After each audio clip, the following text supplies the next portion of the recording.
আসসালামু আলাইকুম ওয়া রাহমাতুল্লাহি ওয়া বারাকাতুহু। প্রিয় দর্শক শ্রোতা, আপনাদের সবাইকে সাদর আমন্ত্রণ জানাচ্ছি পবিত্র মাহে রমাদান উপলক্ষে চ্যানেল 24 এর বিশেষ ইসলামিক আয়োজন সেভলন হ্যান্ড ওয়াশ নিবেদিত ইসলামিক কাফেলা অনুষ্ঠানে powered by Shinex floor cleaner. প্রিয় দর্শক, আজকে আমরা আপনাদেরকে নিয়ে এসেছি মক্কা আল মুকাররমায় অবস্থিত আবু লাহাবের বাড়ি দেখাতে। আবু লাহাবের কথা আমরা অনেকেই শুনেছি। পবিত্র কুরআনুল কারীমের মধ্যে আল্লাহ সুবহানাহু ওয়া তাআলা আবু লাহাবের কথা উল্লেখ করেছেন এবং এই নামে একটি সূরাই রয়েছে, সূরাতুল লাহাব। প্রিয় দর্শক, আপনারা জানেন আবু লাহাব রাসূল সাল্লাল্লাহু আলাইহি ওয়াসাল্লামকে অনেক কষ্ট দিয়েছে, অনেক নির্যাতন করেছে, পাথর পর্যন্ত মেরেছিল আর তাকে ধ্বংস করে ফেলা হয়েছে। রব্বে কারীম তাকে ধ্বংস করে দিয়েছেন। কেউ কেউ বলেছেন যে এই জায়গাটি যেটি আমরা আপনাদেরকে দেখাচ্ছি, এই পুরো এলাকা এবং যে মসজিদ রয়েছে এখন, এটিও এই পুরো এলাকাটি হচ্ছে আবু লাহাবের বাড়ি ছিল। এখানে আবু লাহাব বসবাস করত। এই জন্য এই এলাকার নামটি এখনো কিন্তু আবু লাহাব এলাকা বলেই লোকেরা চিনে থাকে এবং হাইয়ে আবু লাহাব বলা হয়ে থাকে।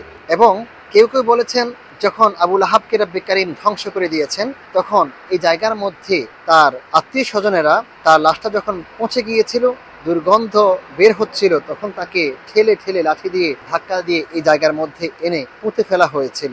এই জন্য এই জায়গাকে হাইয়ে আবু লাহাব বলা হয়। এখনো লোকেরা আবু লাহাব এলাকা বলেই চিনে থাকে।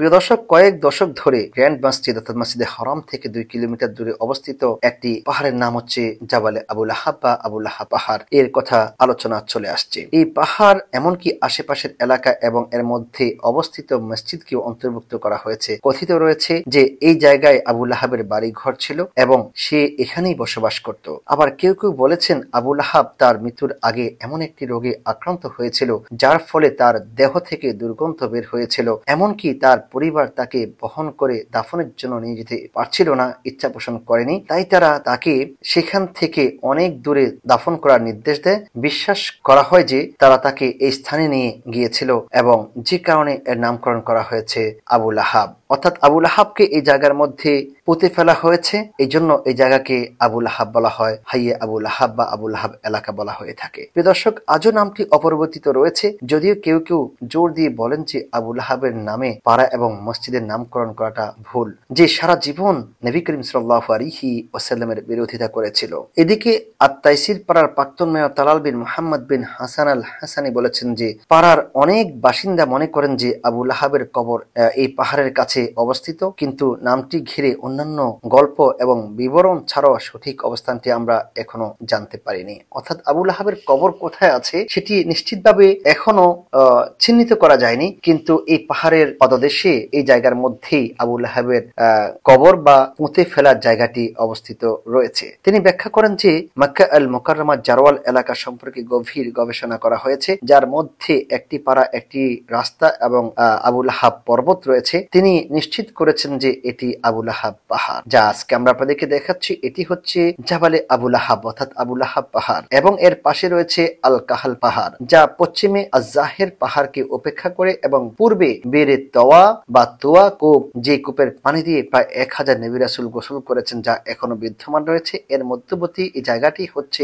হাইয়ে আবু লাহাব বা আবু লাহাবের বাড়িঘর এবং জাবালে আবু লাহাব। সম্প্রতি পর্যন্ত মক্কা নাগরিকরা এই পাহাড় থেকে পাথর ভেঙে তাদের ঘর তৈরির জন্য নিয়ে আসতো। ঐতিহাসিক ইয়াকুত আল হামাবি উল্লেখ করেছেন যে এখানকার পাহাড়টি হলো আবু লাহাব নামে পরিচিত। মক্কায় এটি ছাড়া আর কোনো উঁচু সাদা পাহাড় নেই। এর পাথরগুলিকে শক্ত এবং টেকসই বলে মনে করা হয়েছিল এবং এই জন্যই মক্কার লোকেরা এই পাহাড় থেকে পাথর নিয়ে তারা তাদের বাড়ি ঘরগুলো তৈরি করত। একে নীল পাথর বলা হতো। অনেক আগে লোকেরা তাদের ঘর বাড়ি তৈরির জন্য পাথর ব্যবহার করত। যতক্ষণ না এর চূড়া প্রায় ধ্বংস হয়ে যেত, ততক্ষণ পর্যন্ত তারা এই জায়গা থেকে পাথর নিয়ে তাদের ঘর বাড়িগুলো তৈরি করত। আজ এর ঢালগুলো আধুনিক ভবন এবং শক্তিশালী কংক্রিট দ্বারা বেষ্টিত হয়েছে।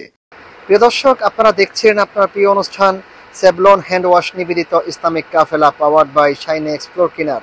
সময় হয়েছে বিরতিতে যাবো একটি বিরতিতে, ফিরবো একটু পরেই, সঙ্গেই থাকুন। নতুন স্যাভলনে টাইম লাগে কম, জীবাণুর জম ডাবল ডাবল ফেনা হয়, সুরক্ষিত কোমল হাত সব সময়। আমাদের লিটল স্টারের চাই double care twinkle baby soap, ত্বকে রাখে কোমল আর অ্যান্টিব্যাকটেরিয়াল ফর্মুলা রাখে জীবাণু মুক্ত। শুরুটা হোক যত্নে। প্রিয় দর্শক, বিরতির পর আবারও স্বাগত জানাচ্ছি পবিত্র মাহে রমাদান উপলক্ষে চ্যানেল 24 এর বিশেষ ইসলামিক আয়োজন, ইসলামিক স্থাপত্যের উপর নির্মিত সেভলন হ্যান্ড ওয়াশ নিবেদিত Islamic Kafela, powered by Shinex floor cleaner. প্রিয় দর্শক, আপনারা জানেন আবুল আহাব ছিল আব্দুল মুত্তালিবের অন্যতম পুত্র। তার নাম ছিল আব্দুল উজ্জা। গৌর লাল বর্ণ এবং সুন্দর চেহারার অধিকারী হওয়ার কারণে তাকে আবুল আহাব বলা হয়েছে, অর্থাৎ অগ্নিস্ফুলিঙ্গ ওয়ালা বলা হতো। আল্লাহ তাআলা তার জন্য এই নামই পছন্দ করেছেন, কেননা এর মধ্যে তার জাহান্নামী হওয়ার দুঃসংবাদটিও লুকিয়ে আছে। তাছাড়া আব্দুল উজ্জা নাম কোরআনে থাকাটা তাওহীদের সাথে সাংঘর্ষিক। আবুল আহাব ছিলেন রাসূল সাল্লাল্লাহু আলাইহি ওয়াসাল্লামের আপন চাচা এবং নিকটতম প্রতিবেশী। তার দুই ছেলে উতবা এবং উতাইবার সাথে নবুয়ত পূর্বকালে রাসূল সাল্লাল্লাহু আলাইহি ওয়াসাল্লামের দুই মেয়ে রুকাইয়া এবং উম্মে কুলসুমের বিবাহ হয়েছিল। কিন্তু নবী করিম সাল্লাল্লাহু আলাইহি ওয়াসাল্লাম নবী হওয়ার পর তিনি তার ছেলেদেরকে তাদের স্ত্রীদেরকে তালাক দিতে বাধ্য করেছিলেন, অর্থাৎ রাসূল সাল্লাল্লাহু আলাইহি ওয়াসাল্লামের দুই কন্যাকে তার ছেলেদেরকে বাধ্য করেছিলেন ডিভোর্স দেওয়ার জন্য, তালাক দেওয়ার জন্য। এই দুই মেয়েই পরবর্তীতে একের পর এক ওসমান রাদিয়াল্লাহু তাআলা আনহুর সাথে বিবাহিতা হয়েছিলেন। ইসলামের সূচনা লগ্নে নবী করিম সাল্লাল্লাহু আলাইহি ওয়াসাল্লাম মক্কার সাফা পাহাড়ে আরোহণ করে আহ্বান জানালেন, হে বনু ফিহির, হে বনু আদি। এভাবে কুরাইশদের বিভিন্ন গোত্রকে তিনি ডাক দিয়েছিলেন। এতে সব নেতৃস্থানীয় লোক একত্রিত হয়েছে। কুরাইশদের সঙ্গে আবু লাহাবও ছিল। অতঃপর নবী করিম সাল্লাল্লাহু আলাইহি ওয়াসাল্লাম বললেন, যদি আমি বলি যে এই পাহাড়ের অন্য প্রান্তে শত্রু সৈন্য অবস্থান করছে, একটু পরে তোমাদের উপর আক্রমণ করবে, তোমরা কি আমার কথা বিশ্বাস করবে? আকুনতুম মুসাদ্দিকি, তোমরা কি আমার কথা বিশ্বাস করবে? তখন প্রত্যেকে একযোগে বলে উঠেছিল, অবশ্যই অবশ্যই আমরা তোমার কথা বিশ্বাস করব। মা জাররাবনা আলাইকা মিনাল কাযিব, আমরা কখনো তোমার কাছ থেকে কোনো মিথ্যা কথা শুনতে পাইনি। ওরা যে কোনো সময় তোমাদের উপর হামলা করতে পারে। এই ঘোষণা দেওয়ার পর রাসূল সাল্লাল্লাহু আলাইহি ওয়াসাল্লাম তাদেরকে এবার উল্টো করে জিজ্ঞাসা করলেন, তোমরা কি এই কথা বিশ্বাস করবে? সবাই একযোগে রাসূল সাল্লাল্লাহু আলাইহি ওয়াসাল্লাম সঙ্গে বলে উঠল, অবশ্যই অবশ্যই আমরা তোমার কথা বিশ্বাস করব। প্রিয় দর্শক, তখন রাসূল সাল্লাল্লাহু আলাইহি ওয়াসাল্লাম বলতে শুরু করেন, আমি তোমাদেরকে কঠিন আযাবের ভয় প্রদর্শন করছি, যা তোমাদের মৃত্যুর পর আখিরাতের জীবনে অপেক্ষা করছে। আবুল আহাব বলে উঠল, তাব্বাত লাকা লিহাযা জামাতানা, ও মুহাম্মদ তুমি ধ্বংস হও, তুমি কি আমাদেরকে এই জন্য ডেকেছ? সঙ্গে সঙ্গে হাতের মধ্যে এক টুকরো পাথর নিয়ে রাসূল সাল্লাল্লাহু আলাইহি ওয়াসাল্লামকে নিক্ষেপ করেছিল। রব্বে কারীম তার এই পাথর নিক্ষেপ সহ্য করতে না পেরে তিনি সঙ্গে সঙ্গে পবিত্র কোরআনুল কারীমের সূরা আল-আহজাব অবতীর্ণ করে তাকে তার ধ্বংসের ঘোষণা দিয়েছিলেন। প্রিয় দর্শক, আপনারা দেখছিলেন আপনার প্রিয় অনুষ্ঠান সেভলন হ্যান্ড ওয়াশ নিবেদিত ইসলামিক কাফেলা। সময় হয়েছে বিদায় নেবার। আজকের মতো এখানেই বিদায় নিচ্ছি। দেখা হবে আগামীকাল অন্য কোনো পর্বে। সে পর্যন্ত রব্বে কারীম আপনাদের ভালো রাখুন, সুস্থ রাখুন, নিরাপদে রাখুন, সে আশা ব্যক্ত করে বিদায় নিচ্ছি। আসসালামু আলাইকুম ওয়া রাহমাতুল্লাহি ওয়া বারাকাতুহু।